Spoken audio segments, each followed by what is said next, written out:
Comment transformer ces échecs en succès? 5 histoires vraies qui inspirent. Avez-vous déjà eu l'impression que tout s'écroulait autour de vous? Que vos rêves s'éloignaient à chaque échec?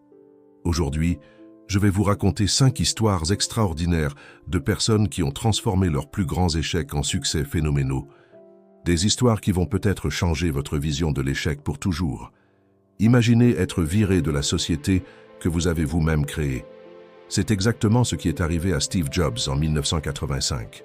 À 30 ans, humilié et dévasté, il se retrouve chassé d'Apple, son propre bébé. Mais plutôt que d'abandonner, Jobs a utilisé cette période pour innover.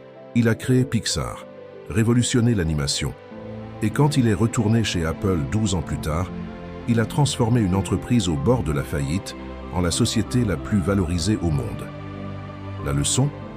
Parfois, ce qui ressemble à notre plus grande défaite peut être le tremplin vers notre plus grande réussite. Parlons maintenant d'Oprah Winfrey. Savez-vous qu'elle a été virée de son premier job de présentatrice TV?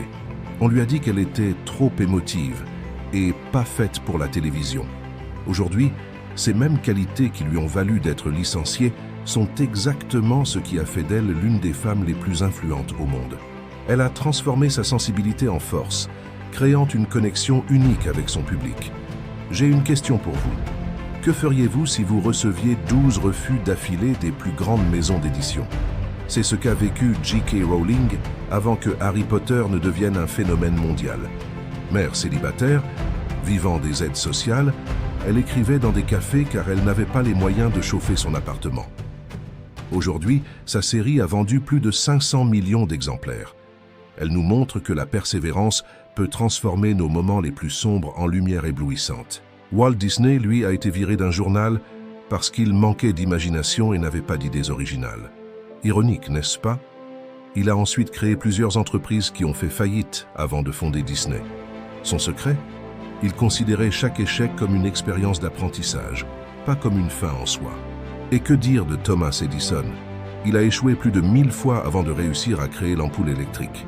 Quand on lui a demandé comment il avait géré tous ces échecs, il a répondu « Je n'ai pas échoué 1000 fois, j'ai trouvé 1000 façons qui ne fonctionnent pas ».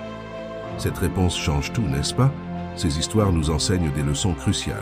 Premièrement, l'échec n'est pas l'opposé du succès, c'est une partie du succès. Deuxièmement, ce n'est pas ce qui nous arrive qui compte, mais comment nous réagissons. Et troisièmement, parfois, nos plus grandes faiblesses peuvent devenir nos plus grandes forces. Mais comment appliquer ces leçons dans notre vie? Commencez par changer votre perspective sur l'échec. Au lieu de le voir comme une fin, voyez-le comme un feedback. Demandez-vous, qu'est-ce que je peux apprendre de cette situation? Ensuite, utilisez cette leçon pour ajuster votre approche, pas pour abandonner votre objectif. Rappelez-vous, chaque personne que vous admirez aujourd'hui a connu l'échec. La différence, elles ont choisi de continuer malgré tout. Comme le dit si bien Thomas Edison, beaucoup de gens ont échoué non pas parce qu'ils manquaient de talent ou d'opportunité, mais parce qu'ils ont abandonné trop tôt. Si vous traversez actuellement une période difficile, gardez ces histoires en tête. Votre échec d'aujourd'hui pourrait être le début de votre plus grande réussite. La seule vraie façon d'échouer, c'est d'arrêter d'essayer. Cette vidéo vous a plu? N'oubliez pas de liker et de vous abonner pour plus de contenus inspirants. Partagez aussi votre histoire dans les commentaires. Comment avez-vous transformé un échec en succès? Votre expérience pourrait inspirer quelqu'un d'autre.